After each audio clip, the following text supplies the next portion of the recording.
Enchanté. Right, welcome everybody. It's 12 o'clock. We're into the next session of today's Future of Cars Summit. I think we should think about this one like we are the rapid charge for the rest of the session. We're going to inject a bit of energy and a bit of fun into it. And we've got some great people here today, because we're going to talk now about what the best car ever is. And, you know, it's a pretty subjective conversation, because what the best car is means all sorts of things to different people. Is it the one that fills you with the most joy? Is it the one that has the least impact on the planet? Or is it the one that just goes like the clappers and is a performance dream? Anyway, we've got three experts with us today who are each going to pitch what they think the best car ever is. We've got Ginny Buckley, who's a fabulous,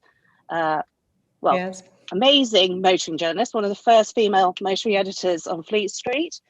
She's got an interesting choice, but I'll let her explain that in a minute. We've got Peter Grimsdale, who is author of Hi, Peter, how are you? Good. Are you ready for this? Yeah. He's going to author of High Performance, about the kind of Britain's wonderful history of car making. And then we've got Rebecca Jackson, who is a racing driver, but also, Rebecca, you're in your car too? Yes, I am. I'm in the middle of shooting a car review, so I'm taking a 50-minute break to do this with you. Well, the other reason that Rebecca might be in her car is she's the mother of 2-year-old twins, so there's a really good reason why she likes to get in cars and drive fast away. But anyway, we had a very brilliant briefing call where her 2-year-old son Alexander yesterday was pitching a Land Rover Defender to us. It was an easy pitch to you, though, wasn't it? It was a very easy pitch to me, yeah. Anyway, what we're gonna start with Rebecca, Peter, and Ginny talking about their choices. But as this is a Tortoise session, what we really, really want is everybody to pitch in with their ideas, or what they agree with and what they disagree with. And in the spirit of the old school debate, what we're going to do is we're going to throw up a poll just in a moment of the three cars that these guys are putting forward. We're going to take a vote at the beginning, and then we're going to take a vote at the end, see if your mind has been changed.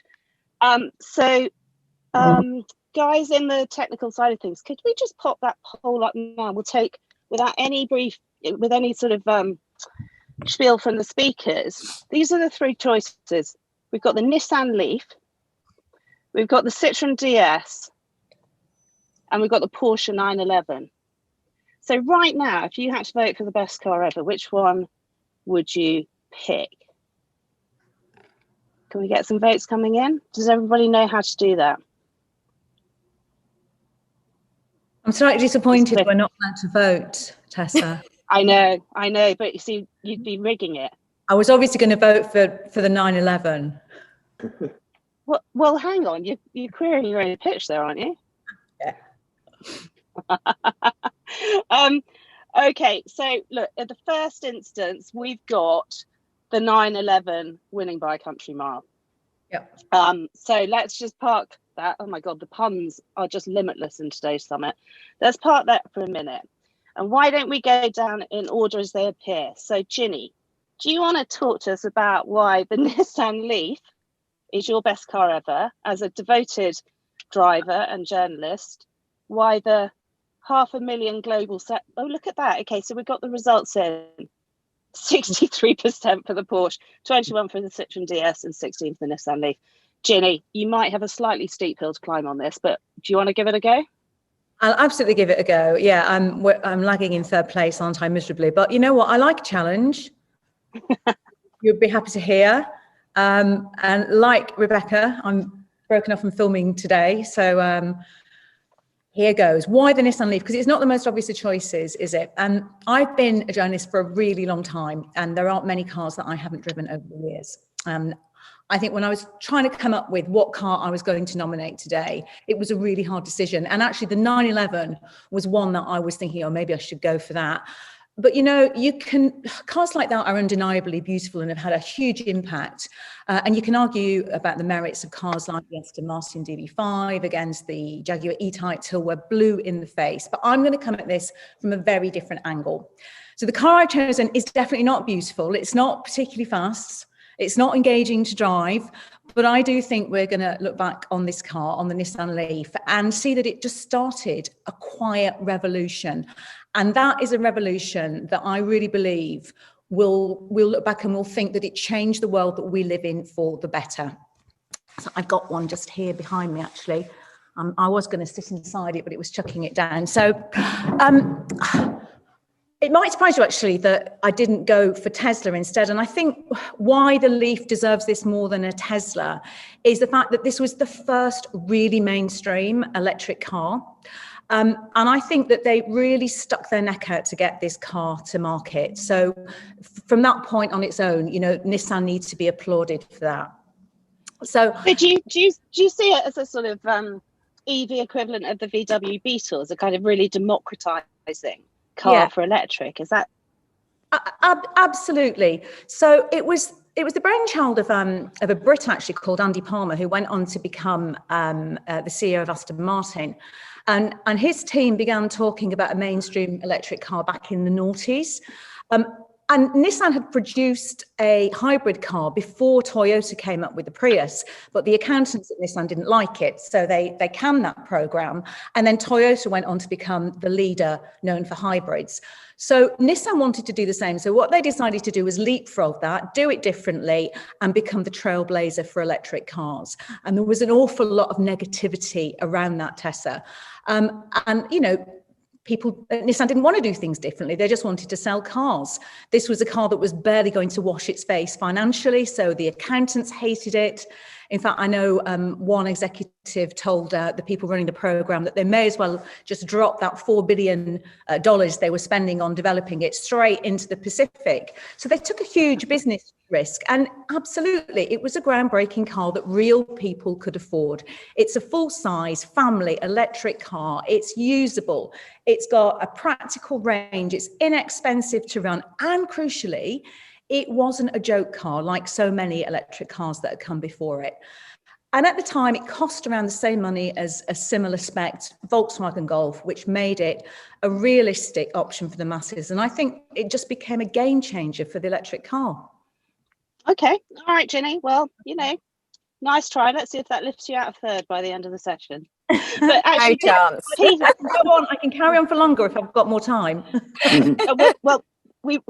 We'll come back to it, yeah, shall we? But Peter, I think that sort of leads us naturally into the conversation we were having about your choice about the Citroen DS, which is a kind of similar story in the 50s, wasn't it, for Citroen, to do something very technologically advanced, but perhaps not perhaps the most sensible money-making exercise. Do you want to talk through your pitch for the DS? Yeah. Well, I mean, anybody who's interested in cars, to choose their best car ever, I mean, requires an enormous amount of thought. You know, I mean, I cannot tell you how many hours I spent, lists I created, and I took the ever bit very literally. So, you know, one of the many interesting things about the Citroen DS is it comes about halfway through the development of the motor car. You know, take 1885 to 2020, and I chose it for several reasons. I think because, I mean, I was tempted to choose the kind of dream sports car of my youth and life and whatever, but I just thought for an all-round car that combined everyday use, because it was designed as a family car, it was used as a taxi and police car, and yet it was probably, arguably, the most radical, both externally and internally, family car, everyday car, ever built. When it arrived in 1955 at the Paris Motor Show in 1955, the crowds queued around the block to see it. I mean, this was the first sighting of it. They were amazed. I mean, it just looked like a spaceship compared to anything else. And indeed, part of its genesis springs from actually a big interest in science fiction and futurism, particularly true in France in the mid-50s. I mean, there was nothing retro about this car at all. In fact, I got a model. I've got two models here. This is the Peter. Yeah, this is the Citroen wonderful car, Traction Avant, that was made from 1934 to 1955. and it was replaced by this. I mean, I find it very hard these days when Volkswagen replaces the Golf with a new Golf, and I'm genuinely not too sure which is which these days. To go from to make such a leap is extraordinary. I mean, not only outside did it look amazing, but it had a hydropneumatic system which controlled the suspension, the steering, and the semi-automatic gears and the brakes. And not only that, when you jacked it up, you could retract a wheel. And I've had a few of these cars, so I've actually had the pleasure of doing that. So just on that, Peter, though, yeah. but what was that hydraulic system about? I mean, why? Because it's still sort of amazing. It seems like a kind of early hovercraft. Yeah. It's sort of. Well, actually, what it's is a that system, hydraulic system about? I'm not I'm not expert enough to tell you exactly how it works, but it was a system of kind of a mixture of liquid and air, and actually was adopted by Rolls-Royce I believe in the 60s, and there are forms of it still today on quite a lot of high-end cars, but nobody thought of using it as a kind of a whole sort of like a lymph system to control everything else. And it's the sort of thing that you find, it's that kind of technology you find on cars that were, a few cars were made and it didn't really work and they went out of business quite quickly. This car survived for 25 years. They built 1.5 million of them. And yet it was so high tech. I mean, one of the sad facts is that Citroen didn't make a lot of money out of it because it required more moving parts than the equivalent Peugeot 403 or something like that. Okay, so it's getting you're bidding for the DS on the basis of and there's another personal thing I must just add in before we come to the Porsche 911, because I actually traded my Porsche 911 for a DS because I wanted to turn the Porsche into a deposit for a flat. This is 20 or 25 years ago. And I bought a DS because I found one cheap. And what was interesting was the number of people said, "Oh, can I go for a ride in this? Can you give me a ride in it?" It attracted way more attention than the Porsche. My Nissan Leaf all the time, honestly, Peter. I was just by people constantly, small children clamoring to get into it. Yeah. True. And were people queuing around the block at the launch of the Leaf, Ginny? They were the block at the launch of the Leaf. But an interesting thing, I'm just going to come out with, with the Leaf. It's if you look now, the Leaf has been on sale for 10 years. A lot of car makers are only just coming out with their first electric cars, and this car is well into its second generation. And if you take all the Leafs around the globe that have been sold to date, they've helped reduce CO2 emissions by 300 million kilograms.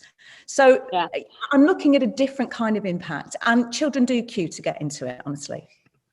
Good. I'm delighted about that. But now we have Rebecca, who Rebecca, I think we all want to hear why you love the 911. There's a lot of love for it in the chat already, and not just from men of a certain age, which is good to see. Yeah. But why don't you tell us about why it's your best car, but also what you feel when you're driving one, because you race them, don't you? You've driven them in all sorts of circumstances, haven't you? Yeah, I have raced a 911. So I think the 911 is, and I'm not the only one that thinks that, clearly, it's a very, very impressive, competent, capable car. But I do think we're going to look back on this car, on the Nissan Leaf, and so I just had a bit of extra talk there. So it's a really, really competent car, and it was launched in 1964. And you could say that the basic shape hasn't really changed that much, which is actually a good thing because it means that it works. And then underneath that shape, the technology is advanced with every new release, and it's had so much success in motorsport, unbelievable amounts of success at the Nürburgring, Sebring, Le Mans. It won Le Mans outright in 1979, beating the prototype cars, so it shouldn't even have beaten the cars that it did, and it did so based on reliability and its performance. It's entered 370 races and won 123 of them.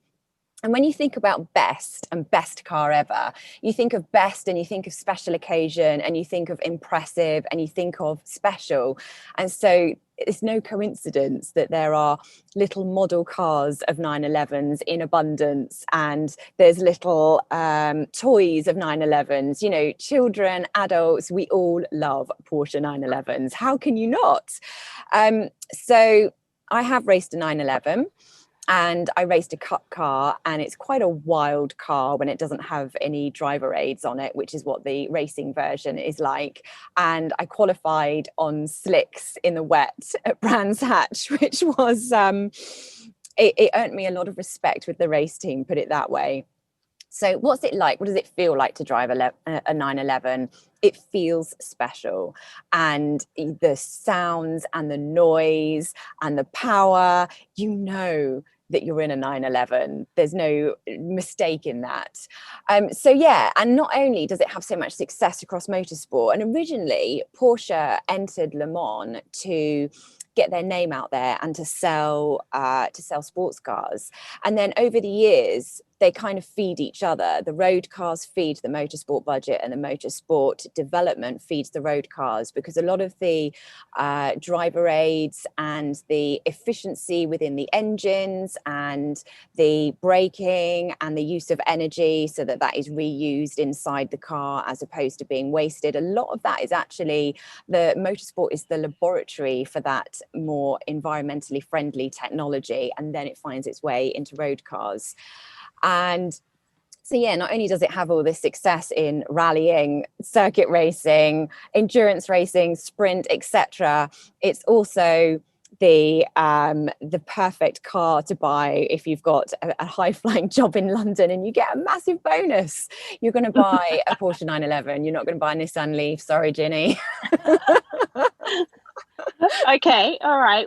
Well, that's brilliant. Thank you. I think you are singing to the choir slightly on this one, but I've just seen in the chat a very brave comment, frankly, from Nigel Shatcott, who's making a bid for the 2CV, the Dushava, the car which, frankly, only has sort of forwards and backwards and not much in between. Nigel, come on, let's hear it. Let's hear your brave defense of the 2CV. Citroen 2CVs, and they were the most fantastic cars. I used to take the seats out of it and take my Honda 50 to university with it. It was so practical. You could actually cart anything around. You know, it's a wonderful car. 50 miles an hour, 50 miles to the gallon. You know, 50 years ago, it was a great I'm assuming car. that the university was somewhere like Norfolk, so you didn't have to go up any hills with that Honda in the back. Well, it used to get up hills. Did it? But the speed at which it got up the hills was something. You'd have a lot of queues of traffic, but it used to go downhill really well if you put your foot down. And going around corners, you would almost scrape your elbow if you had your window open on the road. It used to lean so much, but you couldn't turn them over. Absolutely fantastic cars. I must say, how many of those did you have? Oh, sorry. I had about three in various forms. Citroen Diane, and I think I had two Citroen 2CVs. One was a Belgium post office car. You didn't have that lovely maroon and cream one? No, this was a long time ago. This was in the 70s. Okay. Peter, sorry, I cut across. No, I was going to say the 2CV was my very first car, and it did run a very close second in my list. It is a similarly extraordinary piece of technology. It's a wonderful, wonderful thing. And as regards to going uphill, you just have to adjust your expectations with a 2CV. But basically, it will do everything. And I mean, how light were the 2CV? I mean, you could almost pick them up, couldn't you? I mean, does that make a difference to their sort of fuel efficiency?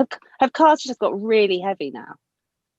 When the engine broke on my first 2CV, a friend of mine gave me another engine, and he said, "Put it on the train." I said, "What do you mean, put it on the train?" He said, "Just put it on the train." And I carried it onto the train and I didn't put it on the parcel shelf, but I put it between my feet, carried it back, put it in the old car, in the boot of the old car engine was going, drove it home, changed the engine.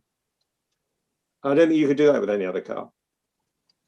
That's incredible. That's incredible. So just while we're talking, I know we're doing best car, but can we just do everyone's first car? What was the very first car that you owned, Rebecca? So my very first car was a Peugeot 205 1.4 GR, and it was in sapphire blue or topaz blue. I can't remember, the very, very light blue. And it was exactly the car I wanted, and exactly the engine size, and exactly the colour. And I rejected so many cars until I found that exact one. So yeah, I was very, very happy with it. So I am a little bit of a French car fan as well. So yeah, that was my first car. Ginny, what was your first car? My first car was actually a car that is quite closely related to Rebecca's choice, the 911. Sadly, it wasn't a 911, it was a Volkswagen Beetle. So, okay. Yeah, I mean, I come from a family of absolute VW fanatics. So that's why I got into cars. Was my childhood was spent being dragged around, VW shows around the country. And I just loved the Beetle. My family loved it, but I learned to drive it. Of course, if you've driven a VW Beetle, the original one, you'll know they've got the very high, rather strange pedals. So I remember learning to drive in a Beetle and then having to get in a normal car after that and just not being able to drive it at all. And I actually reversed into a car the first time I drove a Fiesta after the Beetle because I wasn't prepared for the difference in the height of the pedal. So yeah, that was the gear stick in my 205 was so floppy. I was the only one that could change gear in it. And if anybody else tried to change gear, they just, I don't know what to do. Isn't it the law? I think first cars always have those quirks, don't they? Because they're normally, yes, they're normally pretty cheap, aren't they? They're sort of, well, they were anyway. They were one step away from an old banger. And like you say, quite a lot of quirks in them, Rebecca. Scrapyard Dodger. I'm just speaking of the Beetle. I think that Simon Sattler in the chat has made a bid to talk about it. Simon, can we go to you? Are you there? Yeah, hi. How are you? Hi, Simon. Very well, thanks. How are you? Good. Like Ginny, actually, I sort of grew up with Beetles and went to VW shows all around the country when I was young. And I think for me, there's like an element of nostalgia about why I love the Beatles. So there's like family stories. I came home from hospital with my parents in the back of a Beetle. My dad had 3 Beetles when I was growing up, so they were kind of in my self-conscious. And then when I was able to drive, my dad wanted me to get a Beetle. I guess for similar reasons to the 2CV. It's so simple. Like you could take the engine out by undoing 4 bolts and drop. And I used to walk to the scrapyard and get bits to keep it on the road. And you could get an oil change kit for like 48p. So it was brilliant. And all my friends had them. And there was a definite link to sort of dance music. You could go to shows and there'd always be like music on in the evening, or they were at a drag strip. So they kind of felt cool, even though you could afford them. And I just loved how simple they are. And whilst I really love the Porsche 911, I kind of knew at that point that I couldn't afford one. But a Beetle felt like a 911. You can see like the genes in the Beetle to certainly like the first 911. So once you were inside it, it was kind of like a mini Porsche to me. Right, Simon. I think that displays a fantastic loyalty to Beetle, but also a slight stretch of the imagination. But anyway, I'm actually completely with Simon. I really am. I spent my sort of years when I was 17, 18 driving around in that Beetle, imagining that it was a 911 or maybe a Carmen Ghia, which it's probably close to. So, yeah. And I mean, I want to come to Caroline McGuigan next because I love this. She bought a car but didn't have a license and still doesn't have one. Caroline, are you there? Can we get to the bottom of this wonderful car ownership situation? Where are you? Hi, how are you doing? I've always wanted to own a car, and I bought one, red and black it was, and I painted silver stars on it. Nice.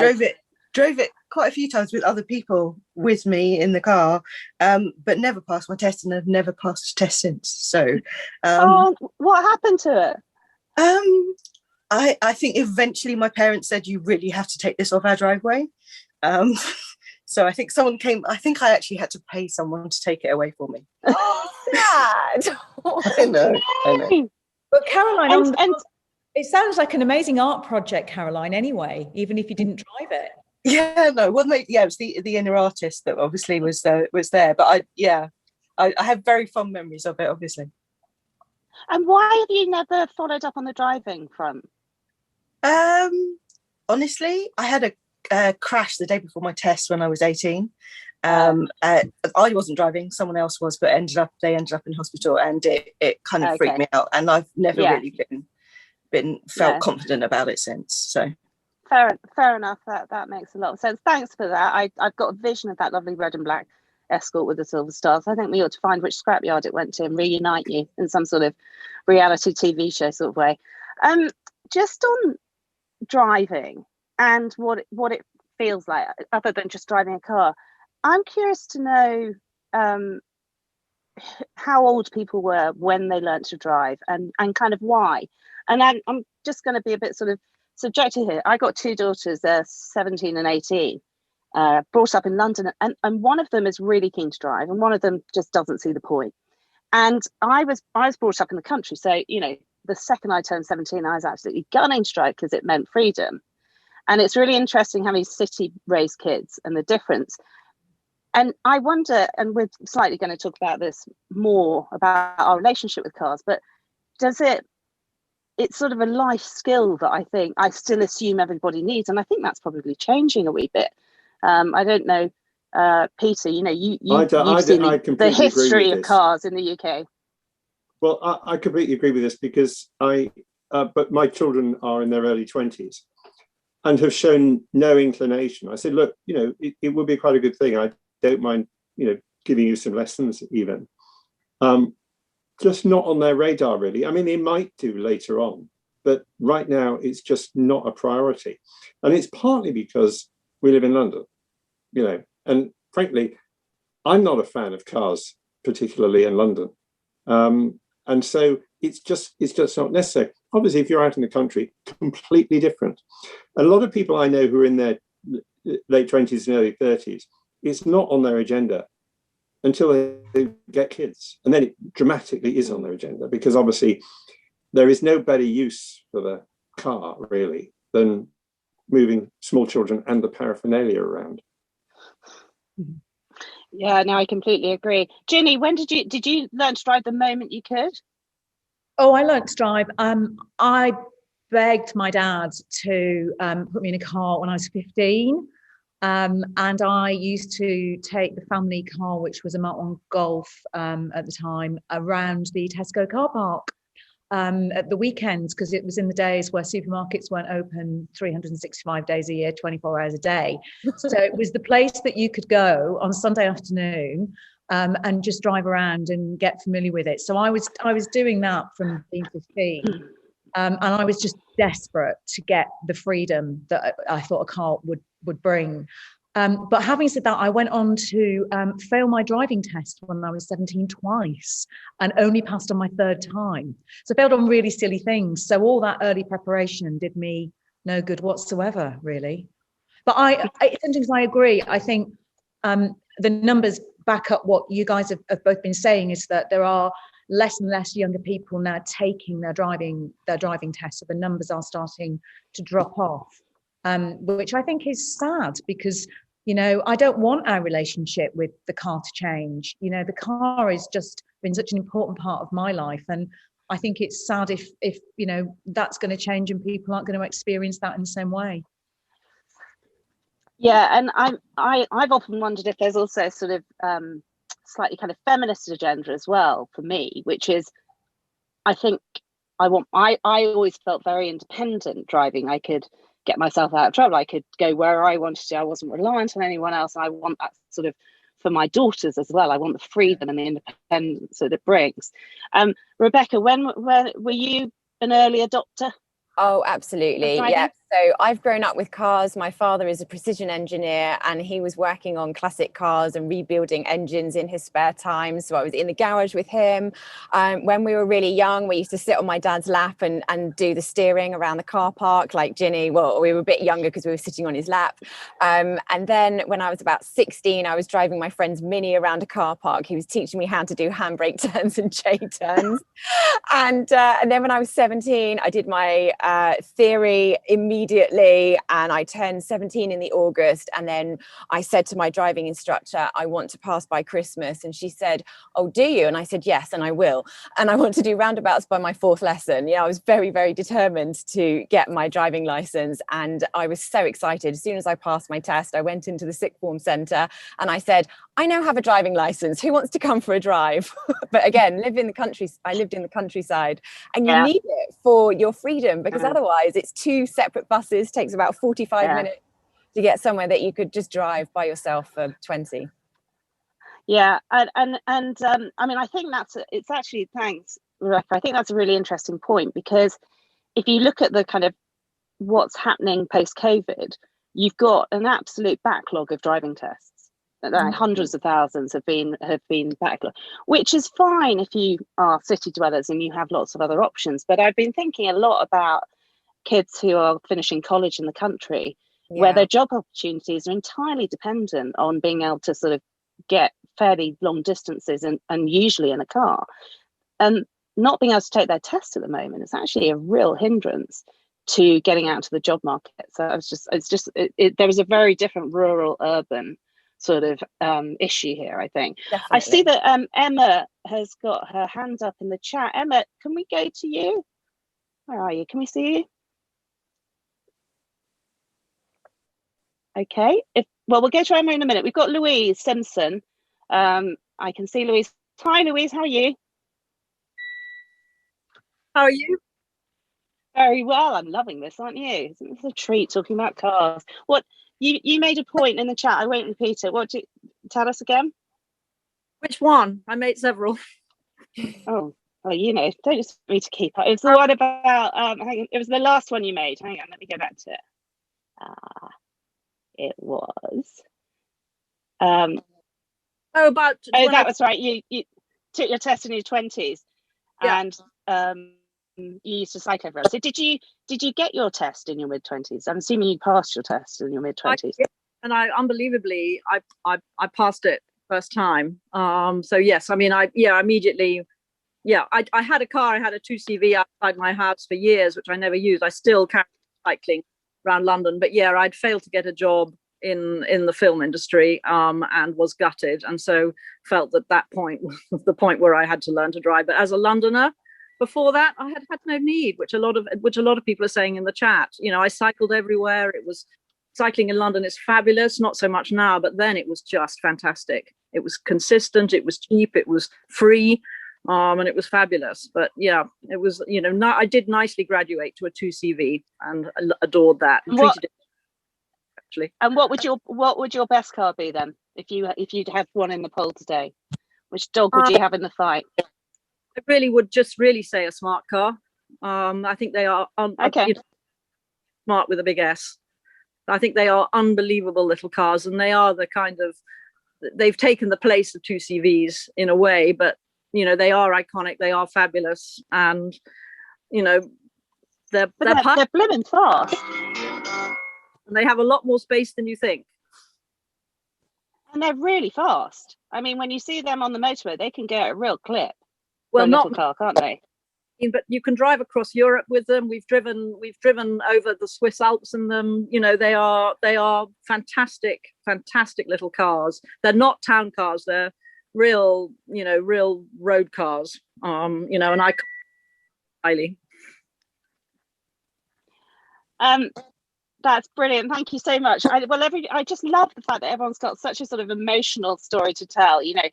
Your driving was going to give you an opportunity to get into the film industry. Everybody's got something that it's literally kind of getting them to. And I was just going to ask Peter if you could just talk us through your love of Alfas as well, because you put the Citroen DS in, but we had a lovely conversation about your Alfa. Yeah. Well, I've sort of moved through different cars over the years. And, I've never owned new cars, but when I had a proper job years ago, I was offered a company car, and I had ordered a BMW 3 Series. This was late 90s. And I went to the motor show, and there was this Alfa Romeo 156, which I'd never seen before. It's brand new. and a rather distinctive feature of it, I mean, modest compared to the DS, but it had only one door handle on the side, obvious, but it was a very nice sculptured chrome door handle. And the rear doors opened with a little kind of thing in the pillar, in the door pillar. And I put my hand on this and I opened the door. And I think this is what best car ever stuff is all about. I got in, sat in front of it, got out, went back to the office and cancelled the BMW 3 Series and ordered a 156. A complete impulsive thing, but you can do it, you know, when you have the luxury of a company car on offer, you can make impulsive decisions like that. And I had that car. I changed job shortly after and bought the car off the company. And I had that car for 14 years. Now, Alfa Romeo have a reputation for being incredibly unreliable. But I'm here to tell you that I had that car for 14 years and it almost never let me down. And when I sold it, I sold it because I'm a petrol head. I need to really keep changing my cars. 14 years is a very long time to have a car. I've only got room for one car here. So I just bought another one. I mean, a more sort of upmarket, slightly madder one, which I've had for 5 years. And that also runs incredibly well. So I'm here to tell you, viewers, Alfa Romeos are very reliable. I think you need to write a book on how to look after your Alfa Romeo. The book, it's got one sentence: find really good Alfa specialists and take it to them. There you go. Okay. And not be too worried about your gearbox. Anyway, I'd like to go to Lindsay. Is it Badenoch or Badenoch, Lindsay? Badenoch. Because I think I'd just love to hear, because your driving career spans... no, it doesn't. I'm very bad at sums. It's 50 years, not 60 years. I'm 73, not 83. I'm so sorry. Well, no, we weren't going to put you at over 53, so we genuinely thought you started as a toddler. But nevertheless, a 50-year driving history is still amazingly impressive. And if you've got a couple of moments, I'd love to hear about how driving has changed since you started. And also, what did you start in and what have you progressed to? And what's been your favourite car during that 50 years? Okay, it's quite easy. I started with a standard 8 that had belonged to my grandmother. I don't suppose many of you even know what that is. It looked like a little grey bun. And nobody told me I had to check the oil, so it didn't last very long. I now drive an Audi Q3. And in the meantime, I've had every car under the sun. I think my favourite of all, which will shock everybody, was a Mazda Bongo. That was a second car. It's a wonderful car to drive. Absolutely fantastic, incredibly powerful, extremely comfortable, and not as enormous as it looks from the outside. That was a second car. It's interesting how I'm noticing how most of the people watching this seem to be fairly London based, or at least being asked to speak. And my home is in London, but since the lockdown, I've been down here in my house in Kent. And it is true to say that in London, I don't need the car so much nowadays. Yeah. But you can't really live, as I do, fairly remotely in the country without a car. And further four-wheel drive if you can afford it. So yeah.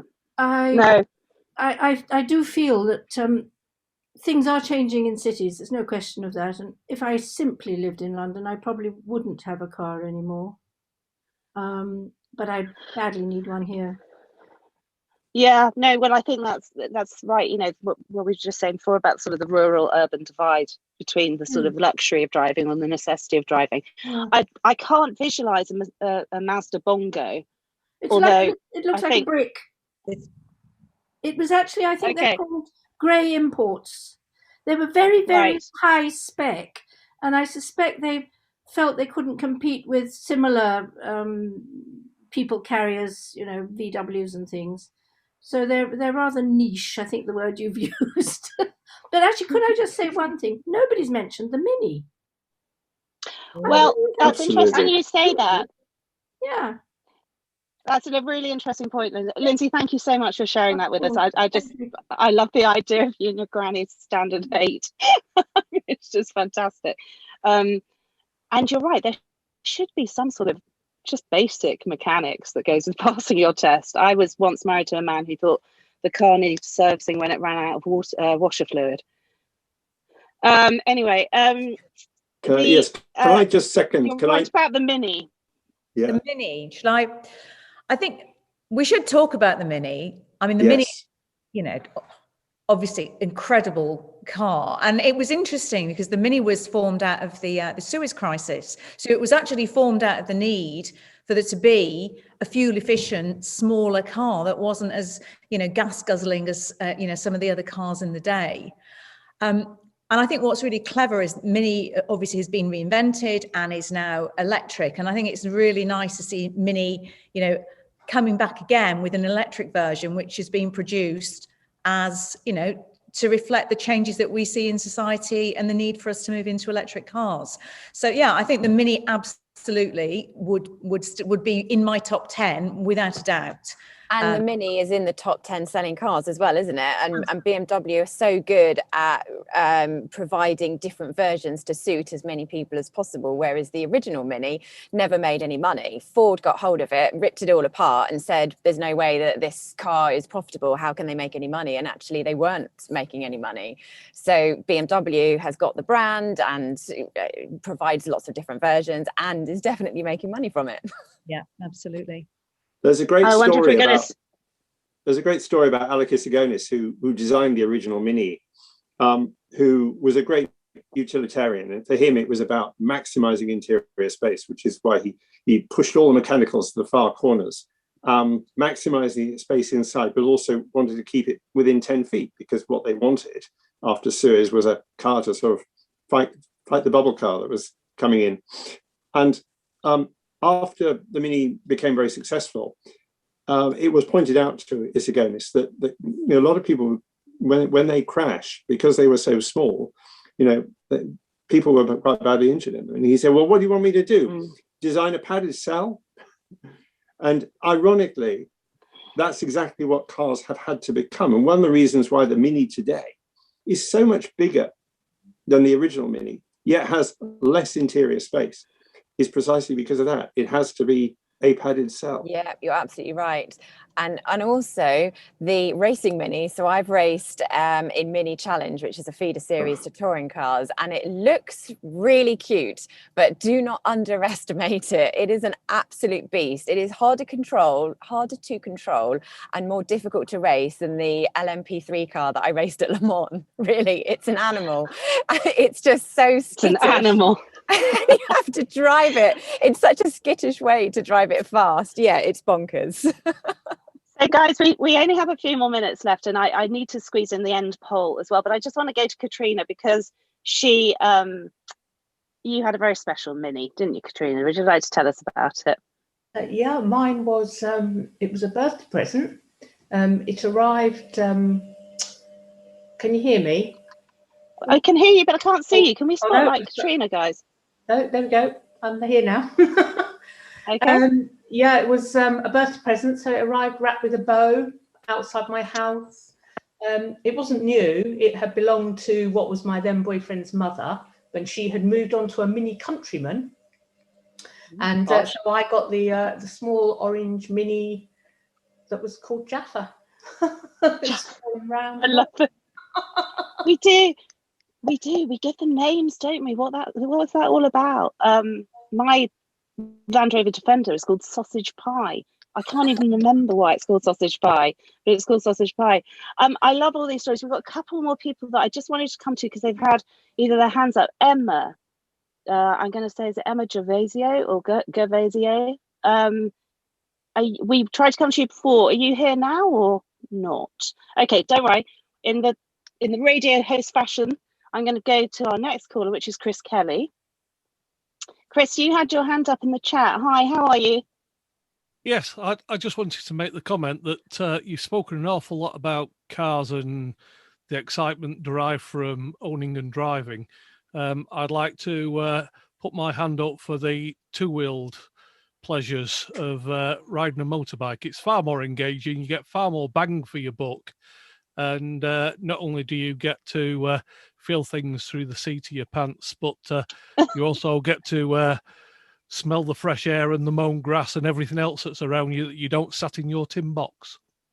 Well, you could put your roof down and then it doesn't, and then you don't get helmet hair. So, nice try, Chris. I don't get helmet hair. But that's an incredibly professional mic setup there. Are you in radio or something? I do a bit of podcasting. About motorbikes? Yeah. I'm an instructor for the Institute of Advanced Motorists. I did 10 years in cars and the last 20 years on motorbikes because I got fed up of being scared by poor drivers. So at least now if they want to have an accident, they can do it on their own. I don't have to take part.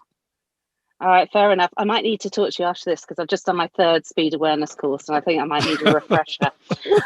Anyway, guys, we've got 5 minutes left. Why don't we run the poll again? And look, this is a great reveal, Rebecca, Ginny, and Peter.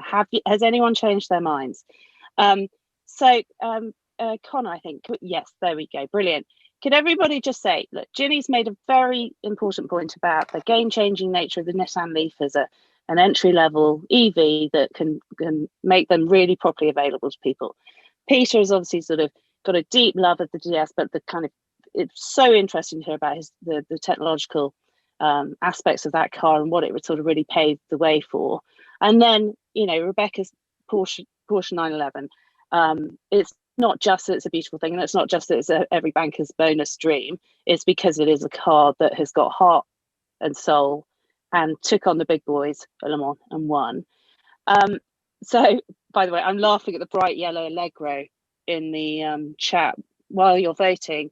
My dad used to come back with the most terrible collection of second-hand cars for me and my sisters to drive, and he came back once with an Allegro Vanden Plas with the walnut fascia.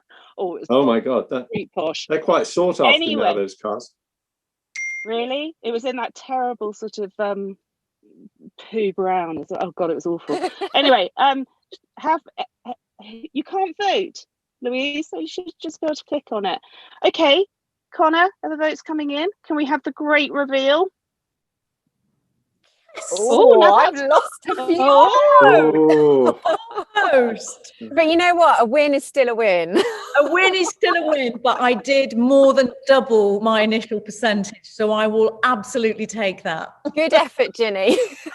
I've got the champagne though. The level of competitiveness in this is unprecedented. Strong staying power from Peter, I think we can say. Good job on moving the Leaf up the poll, Ginny. But I think we all knew where this was going to end, didn't we? We really did. So I think if we just sort of sum up the best car ever, the one question I've got to finish with from each of you is, what do you think will, out of today's contemporary cars, what do you think the classics of the future will be? You had to name one car that you think we'll still be talking about in 30, 40, 50 years out of cars that are sort of the current generation of cars. What do you think it would be? Let me go to who's ready. Don't come through first. I'm not ready. Well, it's going. I'm ready. It's always going to be the performance cars, isn't it? Because no matter what happens to technology and everyday driving, whether it's autonomous, new powered cars, new fuel, the performance cars will always be dear in our hearts. So I'm going to stick with the 911. There's 16 variants available now of the 911. I don't know if we'll be speaking about all of them in however many years' time, but I'm going to stick with that. And also, I will say, while you've got me on again, that you can find me on YouTube, Rebecca Jackson, and I'm doing a Car Gurus UK review at the moment. So I do brand new car reviews if you want to watch any of those. Oh, yes, please. Ginny, are you ready? Okay, I'm ready. Yeah, I'm ready. And obviously, it's going to be electric because that's what I love. And I'm going to go for Porsche. I'm going to go for the Porsche Taycan. I think lots of people are really worried that switching to electric means we're going to have really boring cars that drive like milk floats, that aren't exciting. could not be further from the truth. Electric cars are brilliant to drive. But one of the happiest days I can remember in the last 3 or 4 years was when I first sat in a Porsche Taycan. It was in the mountains in Pasadena in LA. The sun was shining. And that car is an absolute dream to drive. It didn't even enter my head that it had a battery and motors instead of an engine. And I think that it will be the car that will really make a lot of those die-hard petrol heads fall in love with electric. So I'm going for the Porsche Taycan. Okay, brilliant. Peter?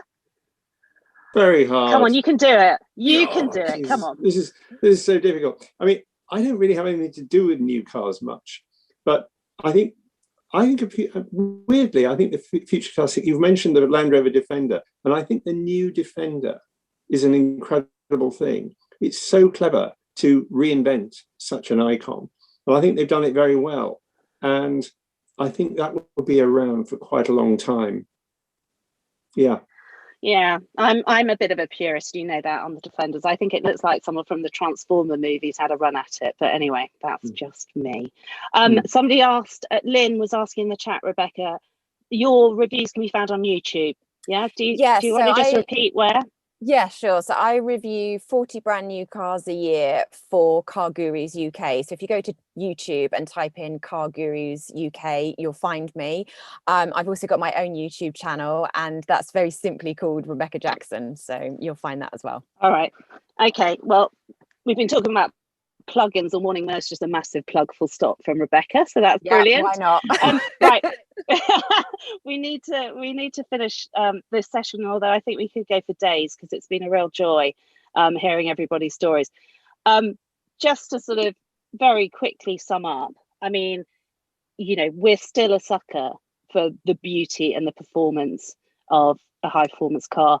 I think where those high performance cars, you know, what the trade-off between green and high performance doesn't necessarily have to be there anymore, which is exciting for people who still want to be car lovers and lovers of driving without feeling like they're going to be the big game hunters of the future because it'll be so socially unacceptable. So that gives hope to all of us caraholics. Thank you all so much for joining us, and we'll see you in the next session.